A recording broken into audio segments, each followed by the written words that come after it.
It's Lea McComas again in my studio for lesson 6 of the portrait quilt class. And if you've been following me along, you know that sometimes we're interrupted by a small demanding dog. So I just want you to know we have taken her outside and thrown the ball to wear her out in the summer heat, hoping that this demanding dachshund will leave us alone long enough to put our portrait together. So fingers crossed, she's going to continue to sleep on the floor over there. For this next lesson, you're going to begin assembling the pieces, and you're going to need some base fabric. So what I have is just a piece of really cheap muslin. The thinner, the better. And I ironed it. We're going to build our portrait on top of this. And so if it's thin, that's helpful because you can begin to see through it. I'm going to take my original photocopy on paper. I'm going to lay it down, and I'm going to position this over the top of it. And then by looking through the fabric, I get an idea of where my portrait is going to be. I'm going to start with my very, very lightest, biggest piece, the majority of the face. This is a number 1, and I'm going to peel my fusible off of the back. Okay, and this one's in a couple of pieces, so I'm going to carefully peel those off. Don't need to keep them.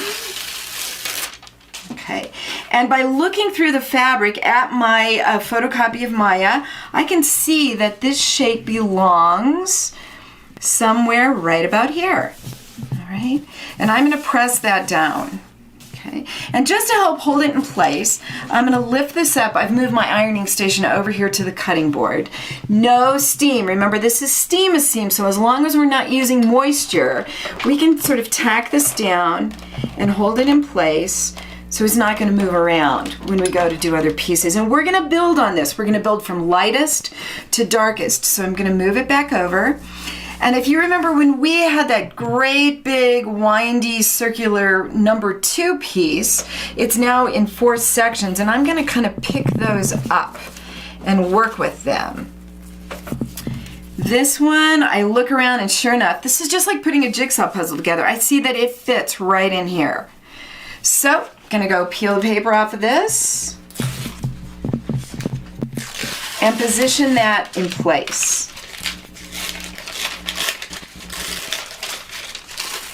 Peel the paper up. Be a little gentle when you've got all these dangly bits, because if you're too rambunctious with it, it jerks it around and it'll tend to pull the pattern piece off. And then I'm just going to find where it goes again. Here we go. And put that in place. And it should fit nicely right there. Okay. All right. And I'm going to work my way on around this piece. I could fuse that in place if it's moving around too much and I'm having trouble getting the other pieces in place with it. Now here's the great thing. I see that this is green, so I'm going looking for another number 2 piece that has a green end on it, and it's right here. So I knew this piece sits right next to that one and fits around here. So I'm going to put that one on next. And again, I peel my paper off the back gently. And if you find that this is starting to come off and it's problematic for you, you can touch it with a dry iron. But I'm going to put this right here. All right. Whoops. And fit it in. There we go. And keep going.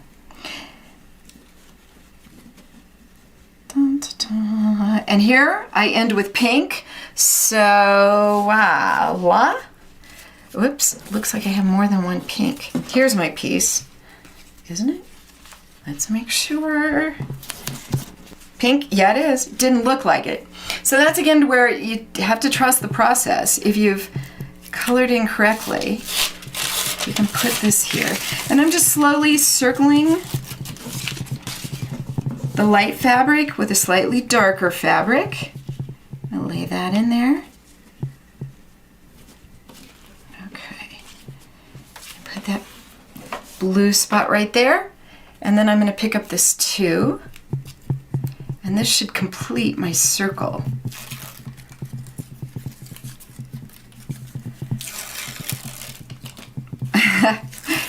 There we go. A little sticky. There it is. and that come around and it touches. So that's all good. So that circles. Now I'm going to press this to hold it in place. But before I do that, now that I have this lighter or darker color covering the lighter color, if I were to just press this, there's a good chance that some of this paper from my number 1 pattern is stuck under this number 2 fabric. And if I press it, you know, while I can peel it off from the fabric and move it around, if I press that fusible, steam a seam, to paper, it sticks. So I want to get in here and gently pull up this first pattern piece and get it out of the way, because I don't want to fuse this pattern piece underneath the fabric. It's very difficult to get out, and you usually end up with a little tuft of paper sticking out that you may have to go in and trim with a tiny little pair of scissors. So save yourself a lot of heartache if you remove this piece. So you're done with it. And I'm looking at it, there's no other little pieces in here that I need to cut and kind of, you know, just freehand cut and stick on. There's no holes in this. So I'm done with this piece, and I'll just set it aside here. I'm gonna lift this up, move it over to my ironing board, okay, and fuse this in place. And one of the things too, while I was moving that around, my number 2 pattern piece started to come up, and I still want it to stay in place so that I know where to put my number 3 pattern pieces. So I'm going to hit it with an iron, dry iron, and it's going to do 2 things. It's going to hold that number 2 in place, and I'm just going to reattach some Renegade pattern pieces.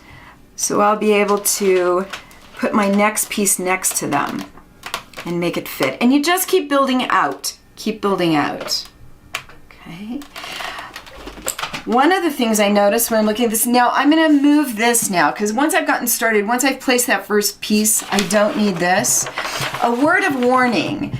Don't leave your muslin on top of your photocopy and press it or iron it, because oftentimes the ink on the photocopy will melt to the back of your fabric, and it leaves a big black smudge that you might have to deal with later. So it's best that you don't iron with this at the bottom.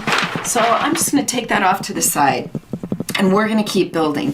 I noticed with this number 2 that I've got some little holes here, and I'm going to go looking for those. And sure enough, here's a number 1 piece, and it fits this shape. So I'm going to peel off the paper, front and back. All right. And I'm going to lift up. I'm going to kind of lay this in here. And I'm going to lift up this number 2 pattern piece, because I want to make sure that the new piece of fabric is not sitting on that number 2 paper. And then I could just hit that, you know, with an iron to put things back in place.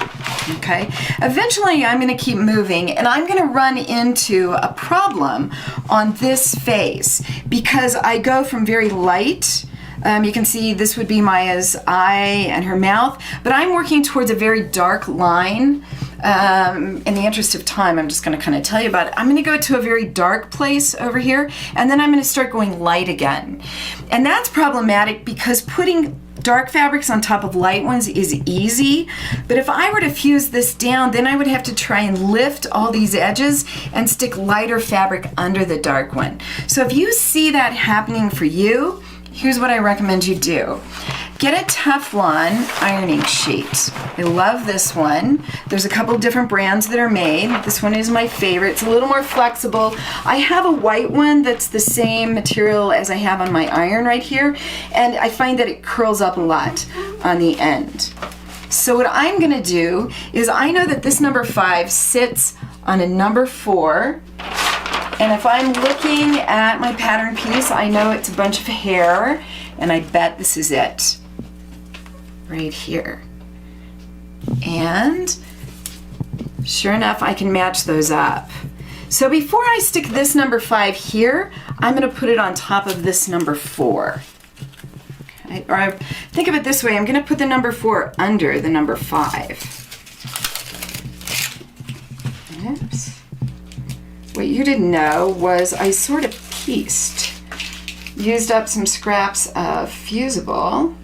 I didn't think I'd have to reveal that information to you when I was pulling the paper off, but here it is. So anyway, I think you'll get the idea of it here. So here's this number 4 piece. I'm gonna lay number 5 over it, and I'm gonna fuse it down. Okay. And because I'm working on this Teflon sheet, whoops, I'm gonna tack a little bit. Because I'm working on this Teflon sheet, it's gonna stick, but I don't want that number 4 pattern piece getting caught underneath. So after I have 5 in place, apparently we didn't wear Coco out enough because she's back. We're gonna peel off this number 4 piece, put that aside, and I'm gonna fuse down this number 5. And then from here, I would find the number 3 piece that would go with that. And I think I can find it here. This should be a good part of it. 3 goes underneath. Yeah, so this number 3 piece, so now I'm gonna pull this back. Because of this Teflon sheet, it doesn't stick. So I can pull this off and pull the paper off of my number 4 pieces.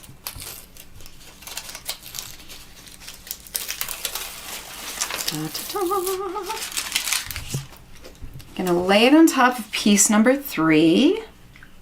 It's in pieces. Oh, you can see I cut this pattern piece here. I'll find that one too, but for right now I'm just gonna show you this. I'm gonna peel back piece number 3 so it doesn't get caught in the fusible. Okay. There we go. I'm gonna press that down. Press that down. When I'm all done, I'm building this piece going from dark to light, but it's okay because when I'm all done, I'll peel the whole thing off of the Teflon, and then it's ready to bring back over to my other work on the background fabric, and I can just set it down, set it in place. And now I'm treating it as one solid piece, and I just put it together with the other one. And then I can fuse that all down. So when you're done, through the magic of the internet, it should look like this. Okay, so we'll hold that up for you. Here we go. That's probably a better view of it, right?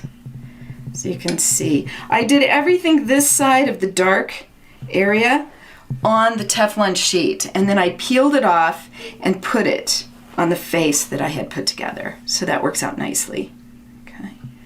And then I went back in and cut some little pieces, just put those in where they belonged.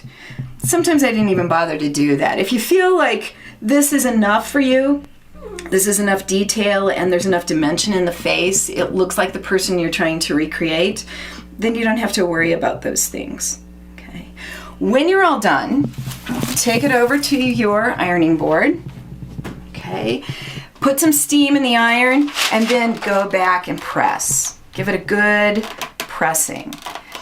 Now, I'm not worried about the top because I have this on my iron, but I would say if you don't have a cover for your iron, like I do, and a cover for the ironing board, put this Teflon sheet over the top of your portrait quilt, and then if there's any little bits of goo, it goes to the Teflon sheet. It's easy to pull off, it's easy to wipe away, and it doesn't get on your iron, and you don't have to spend all that time cleaning, the face of your iron. So you'll do that. Press that down. However, when you're all done, it does need some steam. Forgot about that. Here's what I'd recommend. Turn this over. All right. Hang on just 1 minute. Okay. Give it a spritz with a spray bottle. Give it a lot of water and then press it. And this is where you're getting your steam. Okay, you're gonna have moisture now coming in, and that will make that glue set and make it more permanent. Before you do this, make sure you've got everything in the right place. You can always add more pieces to the top, but you can't move the pieces that are down now. That will be permanent. Okay, so hopefully that's clear to you. go back to your pieces, sort them out, put them together, and this week when you post your project, we should start seeing a lot of faces appearing on the internet, on our website. And so show us what you've done, and I really look forward to seeing them. So now I'll not only know about you, but I'll know about who you know about. And I think that'll be fun. It'll be fun to see. And don't forget, each time you post, your name is entered in the drawing. We've got 2 more lessons to go, and at the end of that, we'll draw a name, and I'm going to make a portrait quilt for somebody out there who's been following along with us. All right. Hope to see you next week. Bye-bye.